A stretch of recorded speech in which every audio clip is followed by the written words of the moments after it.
کہ حالیہ وبا ایک طرف پوری دنیا میں بلا بن کر ابھر رہی ہے.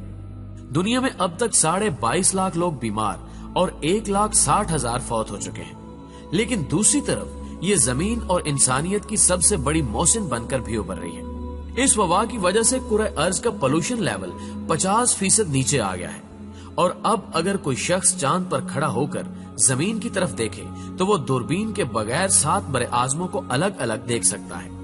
وہ زمین کی حرکت بھی نوٹ کر سکتا ہے اور سوتے جاگتے شہروں کا اندازہ بھی کر سکتا ہے. یہ وبا اور گلوبل لاک ڈاؤن زمین کو 19ویں صدی میں لے گیا ہے. فضا دھل گئی ہے اور ہواؤں میں سبزے کی مہک واپس آ چکی ہے. اور یہ کوئی چھوٹا معجزہ نہیں ہے. آپ یہ جان کر حیران ہوں گے کہ دنیا میں پچھلے 1 مہینے میں اموات کی شرح میں 70% کمی آ گئی ہے. کیونکہ دنیا میں موت کی 10 بڑی وجوہات ہیں. دل کے امراض، کینسر، ایکسیڈنٹس، سانس کی بیماریاں، دورے، الزائمر، شوگر، انفلوئنزا، گردوں کے امراض اور خودکشی. 2019 میں ان 10 وجوہات سے 7,52,00,000 لوگ فوت ہوئے. ان میں سے آدھے بزرگ تھے. کرۂ ارض پر روز 1.5 لاکھ لوگ مرتے ہیں. لیکن پھر یہ وبا آئی اور شرح اموات میں کمی آ گئی. اموات میں کمی کی اب تک کی 3 بڑی وجوہات سامنے آئی ہیں. پہلی وجہ پولوشن ہے. خودکشی اور ایکسیڈنٹس کے علاوہ اموات کی باقی 8 وجوہات کے پیچھے ماحولیاتی آلودگی تھی.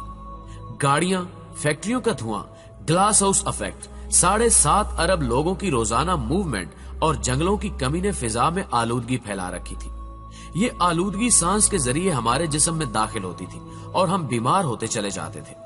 ہماری ہوا میں 2 قسم کی آلودگیاں ہوتی ہیں.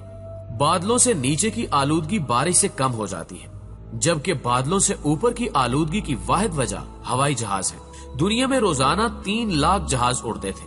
فضا میں سب سے زیادہ پولوشن یہ جہاز پھیلاتے تھے اور یہ پولوشن آندھی، طوفان اور بارش سے بھی ختم نہیں ہوتی تھی اور اس نے زمین کی پوری فضا تباہ کر دی تھی. حالیہ وبا کی وجہ سے ایئر ٹریفک بھی بند ہو گئی اور زمینی ٹریفک بھی.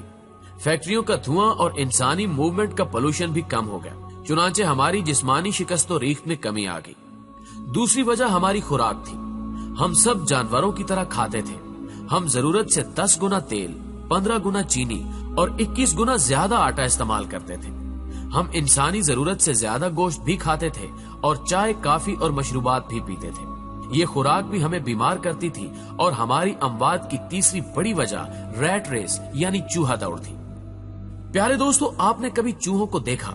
چوہوں کا پنجرا کھول دیں، یہ پوری طاقت کے ساتھ سر پر دوڑیں گے، لیکن دوڑتے ہوئے انہیں یہ پتہ نہیں ہوتا کہ ہم نے جانا کہاں ہے. چوہے ہمیشہ منزل کا تعین کیے بغیر دوڑتے ہیں. دوسرا، اگر کوئی چوہا خوراک کے لالچ میں کسی پنجرے میں گر جائے یا ٹکٹکی میں پھنس جائے تو دوسرے چوہے اس کا حشر دیکھنے کے باوجود باز نہیں آتے. وہ بھی اس کے باوجود ٹکٹکی میں پھنستے اور پنجرے میں گرتے چلے جاتے ہیں اور آخر میں سارے مارے جاتے ہیں. نفسیات دان چوہوں کی اس حرکت کو ریٹ ریس یا چوہا دوڑ کہتے ہیں. ہم انسان بھی چوہے ہیں. ہم بھی منزل کا تعین کیے بغیر سر پٹ بھاگتے چلے جاتے ہیں. ہم بھی دوسروں کے گرنے اور پھنسنے سے سبق نہیں سیکھتے اور ہم بھی گڑھوں میں گرتے اور مرتے چلے جاتے ہیں. ہم ایسا کیوں کرتے ہیں؟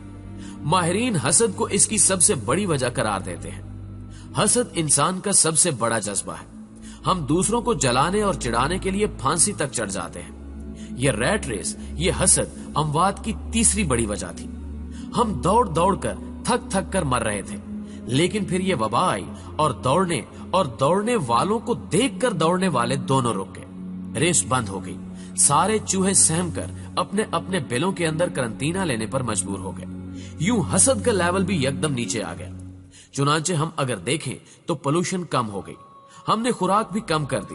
چائے خانے، کافی ہاؤسز، بیکریاں، ریسٹورانٹ اور شراب خانے بند ہونے کی وجہ سے لوگ گھروں کا کھانا بھی کھانے لگے اور ہم نے ایک دوسرے سے حسد کرنا بھی بند کر دیا. کیونکہ محل والا ہو یا کوٹھڑی والا، دونوں اندر بند ہیں. بڑی گاڑی بھی گیراج سے باہر نہیں نکل رہی اور چھوٹی گاڑی بھی گلی میں کھڑی ہے. لہٰذا کون کس سے حسد کرے گا؟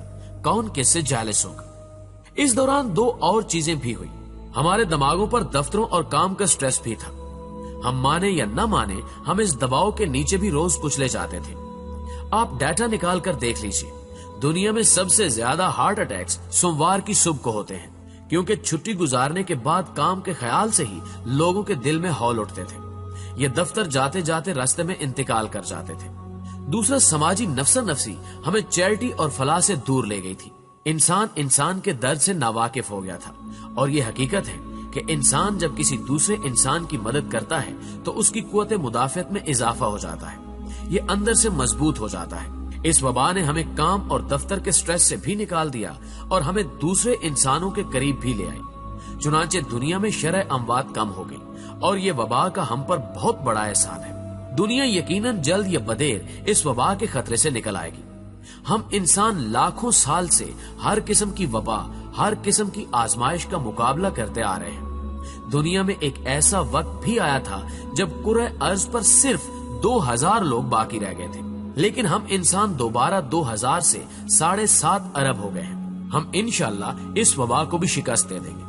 لیکن اس وبا کے بعد اقوام متحدہ کو پوری دنیا سے ایک global lock down charter sign کروانا چاہیے. اس چارٹر کے مطابق پوری دنیا 3 ماہ بعد ایک ہفتے کے لیے لاک ڈاؤن کر دی جائے. دنیا کے تمام ایئرپورٹس، بندرگاہیں، روڈز، ریلوے اسٹیشنز، دفتر، فیکٹریاں، سکول، پارکس، مارکیٹیں اور میٹنگز بند کر دی جائیں. انسان جہاں ہو وہی روک دیا جائے. ریسٹورانٹس، بیکریاں اور چائے خانے بھی بند کر دیے جائیں اور موبائل فونز، انٹرنیٹ، ٹیلی ویژن، ریڈیو اور اخبارات بھی. یہ سہ-ماہی لاک ڈاؤن اس کرۂ ارض کو ایک بار پھر چارج کر دے گا اور یہ زمین رہنے کے قابل ہو جائے گی. ورنہ اگلا کرونا سپر پاور ثابت ہوگا اور یہ دنیا کی آبادی کو ایک بار پھر 7.5 ارب سے 2000 پر لے جائے گا اور انسان ایک بار پھر پتھر کے دور سے زندگی سٹارٹ کرنے پر مجبور ہو جائے گا. لہذا زمین اور زندگی بچانے کے لیے لاک ڈاؤن کے بعد لاک ڈاؤن لازم کر دیا جائے.